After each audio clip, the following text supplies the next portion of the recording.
Welcome to Relaxing History. Leave all the noise and the rush of the day outside the door. Now, take a deep breath. Relax your shoulders and let your mind float through the dusty but fascinating pages of history. Tonight, we embark on a peaceful journey among the shadows of the past. If you are ready, let's unlock time. Chapter 1 of 3, The Baltic Cold and the Brick Tower. Tonight, we are traveling to the edge of the world, or at least, the edge of the known map. We are going to the north, to the Kingdom of Poland, to the shores of the Baltic Sea. The year is 1540. It is deep winter, the kind of winter that turns the world into iron and glass. The Vistula Lagoon, that great stretch of water separating the land from the sea, is frozen solid, a sheet of white ice stretching out into the dark horizon. We are standing in the town of Frombork, Frauenburg, the fortress of Our Lady. It is a small, fortified town, a cluster of brick buildings huddled together against the biting wind. Dominating the town, sitting high on a defensive hill, is the cathedral, a massive Gothic structure made of red brick. Its spires reach up into the black sky like frozen fingers. Walking across the courtyard of the cathedral is an old man. He is nearly 70 years old. His name is Nicolaus Copernicus. He is not a king. He is not a general. He is a church administrator, a quiet man, a man of numbers. He walks slowly. The snow crunches under his boots. Crunch, crunch. The sound is loud in the absolute silence of the night. There are no carriages here, no shouting merchants, only the wind whistling through the brick archways. Woo! Nicolaus is dressed for the cold. He wears a heavy woolen cassock, black and thick. Over that, he wears a fur-lined mantle. The fur is wolf or bear, coarse and warm. It hugs his neck, protecting him from the frost. He wears a velvet cap on his head, pulled down low over his ears. He clutches a lantern in his gloved hand. The candle inside flickers wildly in the wind, casting long, dancing shadows on the red walls of the church. He is not heading to the altar to pray. Not tonight. He is heading to the walls, to the fortifications, specifically to a small, square tower in the northwest corner of the defensive wall. His private sanctuary, his observatory. There are no telescopes yet. The glass lens has not been mastered. Nicolaus has only his eyes and his mind. He reaches the heavy oak door at the base of the tower. It is studded with iron nails, covered in frost.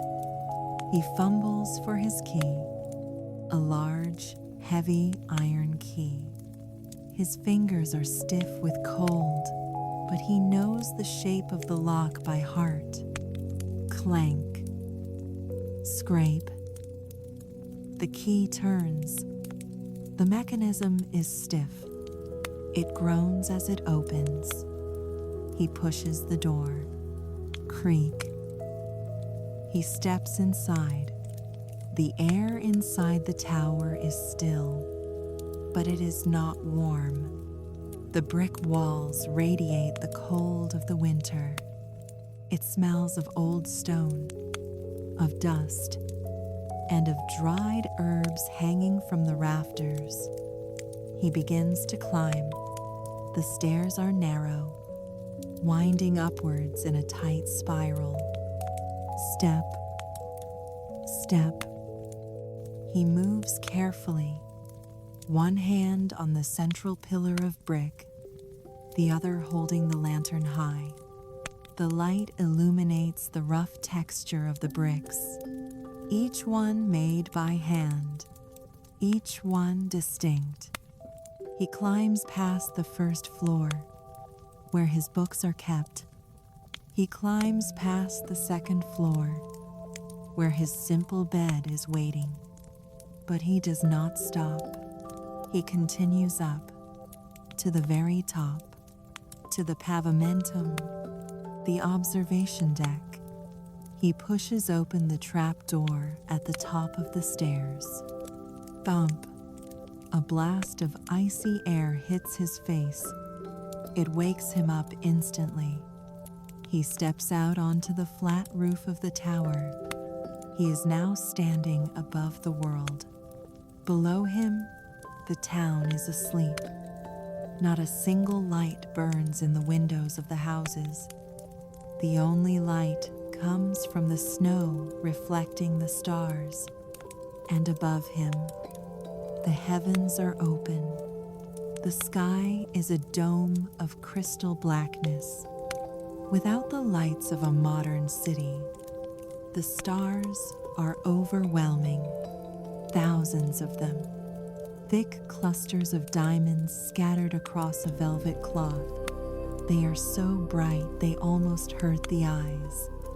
They do not twinkle. In the freezing, steady air of the north, they burn with a hard, steady light. Nicolaus walks to the parapet, the low wall surrounding the roof. He places his gloved hands on the cold stone. He looks out at the universe. Most men look up and see the stars moving. They see the planets wandering across the sky. They feel the earth standing still beneath their feet. Solid, immovable, center of everything. But Nicolaus sees something different. He feels the wind on his face. He feels the rotation. He imagines, just for a moment, that the sky is still, and it is he who is moving. He is standing on a giant sphere, spinning silently in the dark, flying around the Sunday. The thought is terrifying. The thought is beautiful. It makes him feel dizzy, not from the height, but from the truth. He takes a deep breath of the freezing air. In, out. The air is pure, sharp. It clears the cobwebs from his mind. He is alone in the tower, alone with the stars, ready to work, ready to watch.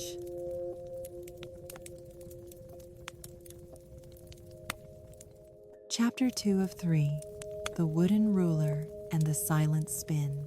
Nicolaus stands on the flat roof of the tower. The wind has died down slightly, leaving behind a silence so deep it feels like a weight. The only sound is the blood rushing in his own ears, and the faint, distant crack of the ice shifting on the lagoon miles away. Crack.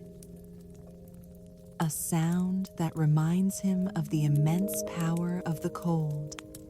He walks to the center of the platform. There is a strange shape standing there, covered by a heavy canvas tarpaulin to protect it from the snow. He unties the frozen ropes. His fingers are stiff inside his leather gloves. Fumble, tug. He pulls the canvas away, flap, rustle, revealing his instrument, his triquetrum, the parallactic rulers. It does not look like a scientific machine. It looks like a piece of carpentry. 3 long, straight pieces of wood, joined together by hinges. Nicolaus built it himself. With the help of a local craftsman, he runs his gloved hand along the vertical post. It is made of good, solid fir tree, wood from the forests of Prussia. It is straight, true. The wood has been seasoned for years, so it will not warp in the damp air. He feels the grain of the wood through his glove. It is rough, honest.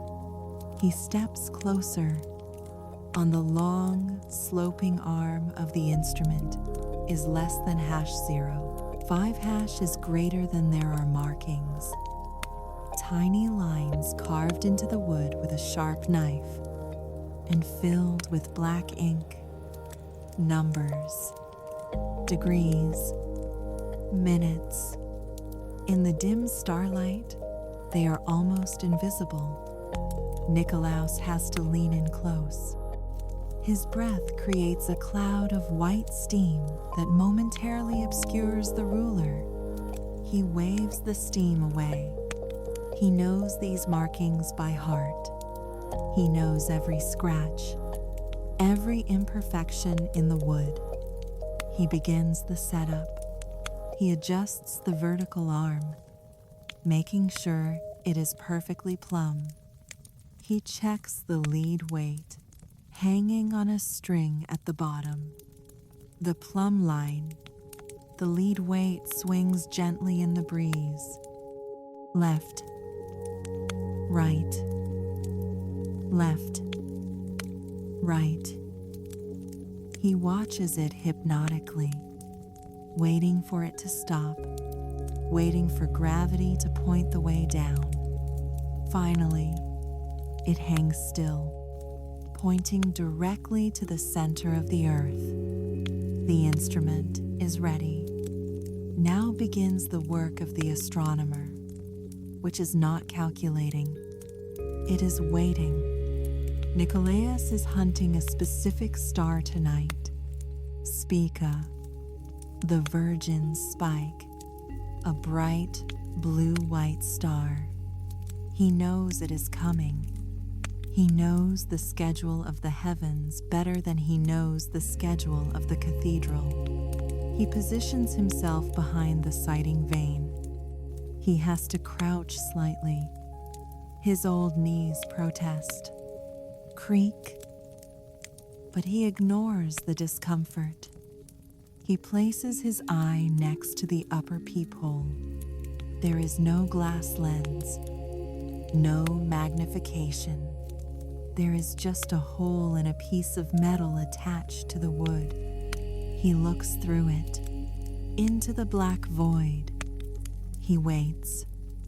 The cold is seeping through the soles of his boots, rising up his legs. But it is a clean cold. It makes him feel solid, statue-like. He must not move. He must be as still as the brick tower itself. And then, there it is, Spica. It enters his field of view, a tiny, piercing point of light. It does not look like a sun. It looks like a diamond pinprick in a black curtain. It shimmers slightly, the atmosphere of the earth distorting its light. Blue, white, violet, white. Nicolaus adjusts the lower arm of the triquetrum. Slide, slide. The wood moves smoothly against wood, lubricated with tallow grease. He aligns the sights. He traps the star. Just for a second. He holds his breath. He marks the angle. He steps back. Exhale. A cloud of steam rushes out of his lungs. The observation is done. But he does not leave. He stands there, looking up at the star he just measured, and he lets his mind do what it loves to do. He shifts his perspective. The church says the star is moving. That Spica is rushing across the sky at incredible speed, while Nicolaus stands on a stationary, flat stage. But Nicolaus closes his eyes for a moment, and he flips the image. He imagines the star is standing still, hanging motionless in the deep, silent ocean of space. And he, Nicolaus, and the tower, and the snow, and the town, they are the ones moving. He feels the earth beneath his boots. It is a giant ball of stone and water, and it is spinning, rolling towards the east. It is not a violent spin. It is not a shake. It is a glide, smooth, silent, eternal, like a ship sailing on a perfectly calm sea. He imagines the horizon tilting backward. The sensation washes over him, a gentle vertigo. He grips the wooden railing of the tower, not out of fear, but out of wonder. We are travelers, he thinks. We are not the center of the house. We are just warming ourselves by the fire of the Sunday. This thought does not make him feel small. It makes him feel held. Gravity is holding him to this spinning carriage. The atmosphere is wrapping him in a blanket of air. He is safe on the journey. He looks at the other stars. Jupiter is rising in the east. A steady, yellow king. He is a traveler too. And Mars, the red wanderer. They are all brothers, dancing to the same silent music, the music of the spheres. He imagines he can hear it, a low, resonant vibration, lower than the deepest pipe of the cathedral organ, the sound of perfect math. The cold is truly biting now. He tries to move his fingers. They are slow to respond. He rubs his gloved hands together. Swish, swish. The leather is stiff with frost. He looks at his instrument one last time. The triquetrum stands in the dark, a simple wooden cross pointing at the infinite. It has done its job. It has caught a piece of the truth. Nicolaus feels a heavy tiredness settling in his bones. The mental effort of turning the universe inside out is exhausting. His eyes are heavy. The bright starlight is making them water. He wants the darkness now. He wants the warmth. He picks up his lantern. The candle has burned down low, a pool of melted wax. The flame is weak, but it is enough. He covers the instrument with the canvas tarpaulin. Rustle. Tuck. He pats the wood gently, like patting the neck of a faithful horse. Sleep well, he whispers. He turns towards the trapdoor, the black square leading down into the tower. He is ready to descend, back to the earth, back to the gravity. He takes one last look at the horizon. The white line of the frozen lagoon meets the black sky. The world is beautiful in its silence. It keeps its secrets well. But tonight, it whispered one secret to Nicolaus. He steps into the stairwell, leaving the stars to their dance.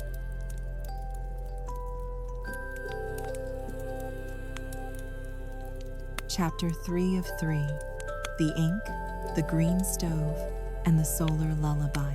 Nicolaus pulls the heavy wooden trapdoor shut above his head. Thud.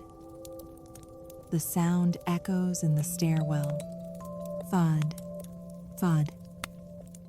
With that sound, the wind is cut off. The vast, open sky is shut away. He is back inside the stone shell of the tower. He begins the descent. Step, step. The spiral stairs are steep. He grips the central brick pillar for balance. The lantern in his hand casts swinging shadows against the curved walls. He counts the steps in his head, a habit of the mathematician. Down, down, deeper into the safety of the building. He reaches the landing of the second floor. There is a heavy oak door here. He pushes it open, creak, and immediately he is embraced, not by a person, but by heat, thick, dry, radiant heat. He steps into his private room, his studiolo. It is not a large room, but it is the warmest place in Frombork. In the corner stands a magnificent structure, a stove, a Kachelofen. It is a massive heater made of glazed green ceramic tiles. It reaches almost to the ceiling. Inside its belly, a fire has been burning all day. The ceramic tiles have absorbed the heat, and now they are releasing it slowly. Softly, Nicolaus walks towards it. He takes off his thick leather gloves. Tug, tug. He places his bare palms against the green tiles. The heat travels instantly into his skin. It feels like touching a sun that has been tamed and brought indoors.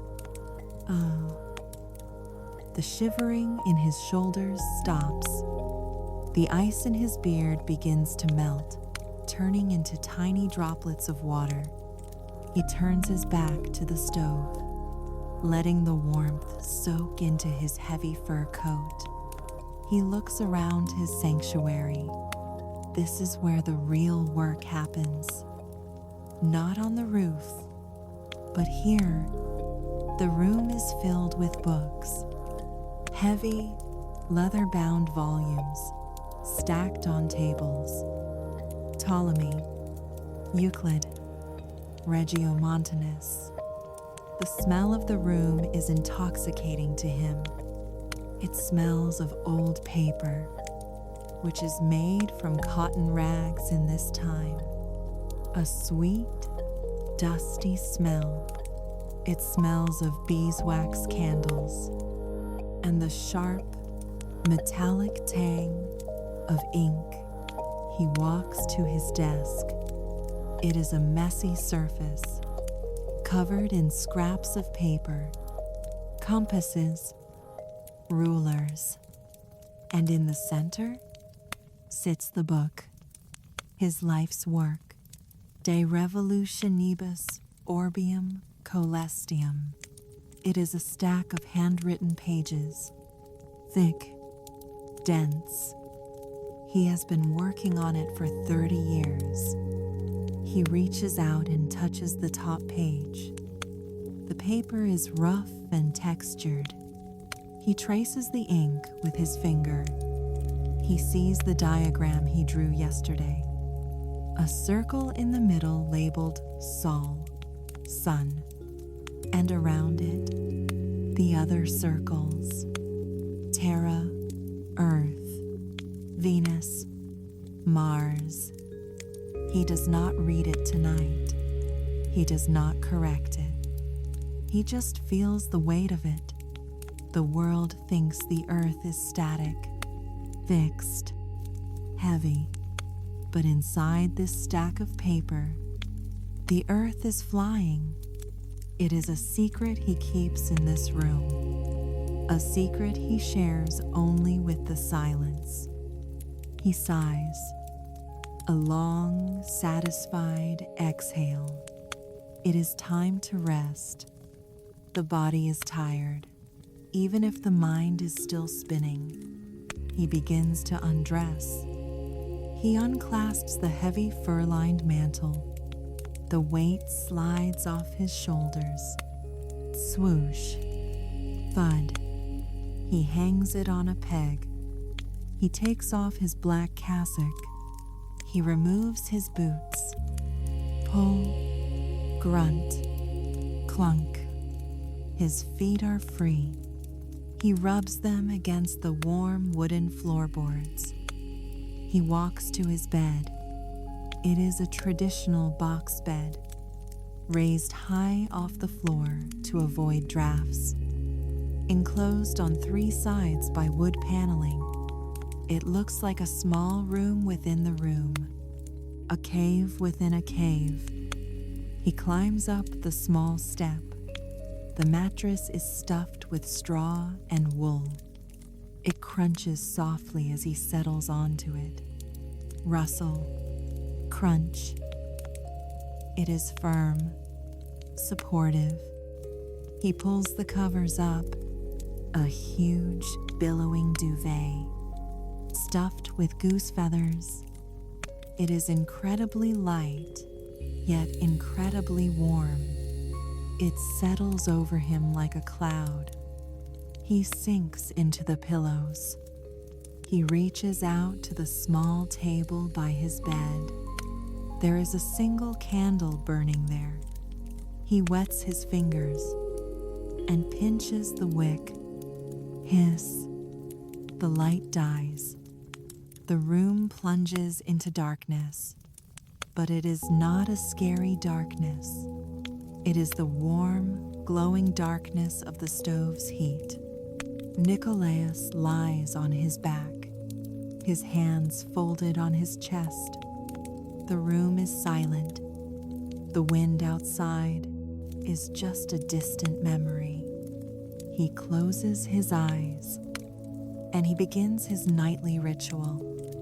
He does not count sheep. He counts planets. He imagines he is floating in the center of the room. He imagines the Sunday, burning bright and yellow, stationary, the conductor of the orchestra. Then he visualizes Mercury, small, quick, nervous, darting around the fire. Then Venus, beautiful, white, serene, gliding in a perfect circle. Then Earth, his home. He feels the bed he is lying on.